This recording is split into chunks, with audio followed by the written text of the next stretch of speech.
To trade or not to trade? That is the question when it comes to Jakob Poeltl. Hey everyone, welcome to Inside The Raptors. Rob Wong joined alongside by Toronto Sun Raptors and NBA writer Ryan Wolstat.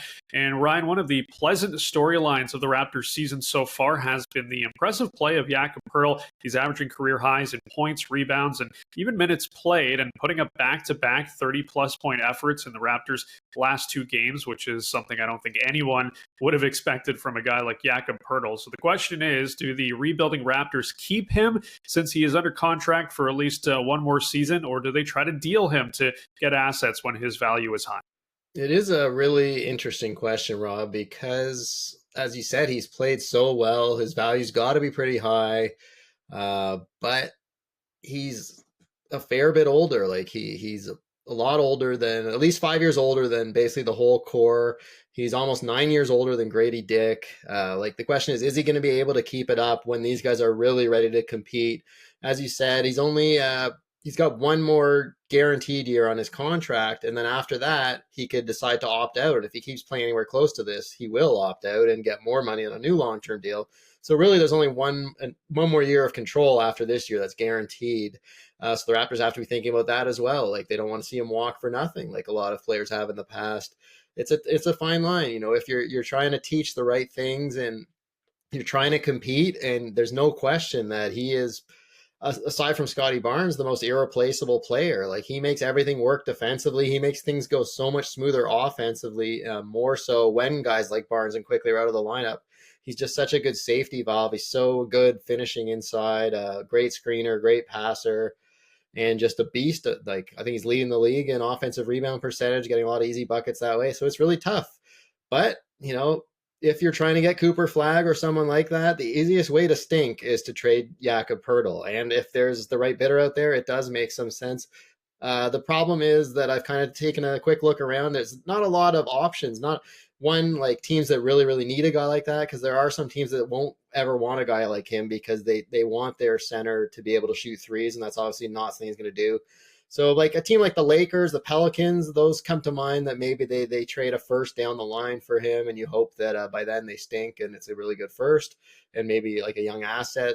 So there's some teams like that, but other than that, like the Knicks don't really have a lot to offer. They could desperately use a Poeltl, but you know they traded the everything in the kitchen sink for Mikal Bridges, so that's not good. You think the Thunder could use him, but Isaiah Hartenstein is coming back soon, and eventually Chet Holmgren as well. So it's just hard to find a home. But I think if I'm the Raptors, if you can get the right offer, obviously you think really hard about it. But I think this is more a question like for like January, February, closer to the trade deadline.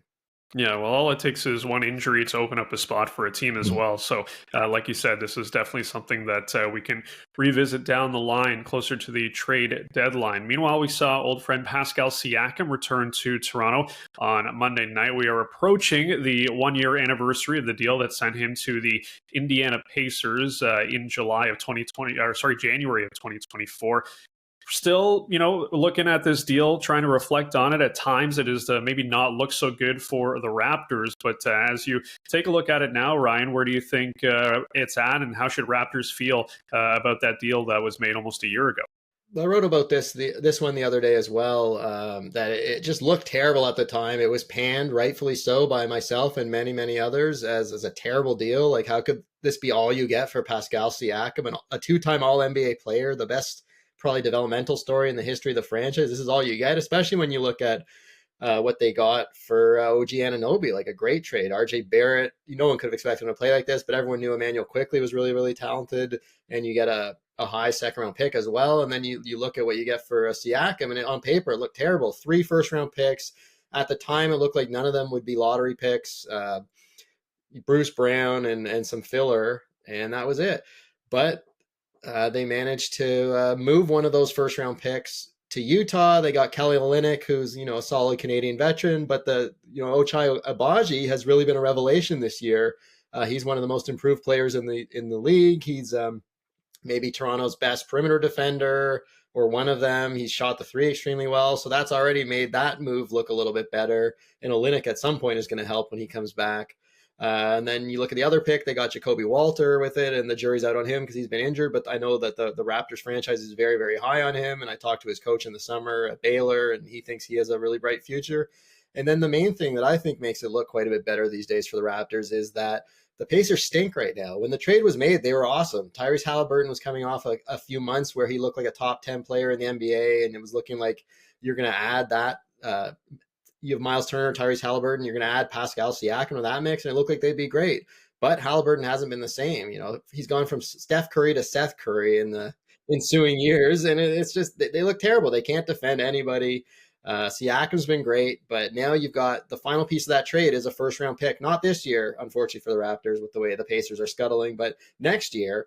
And who knows if Halliburton doesn't find his form, if Pascal's gonna be another year older, Miles Turner another year older, it's possible that pick could be a pretty good one. So I think it's gone from a disastrous trade to like a mediocre one with a chance to be actually a win for the Raptors. And I don't think at the time anyone would have ever thought that it could be a win.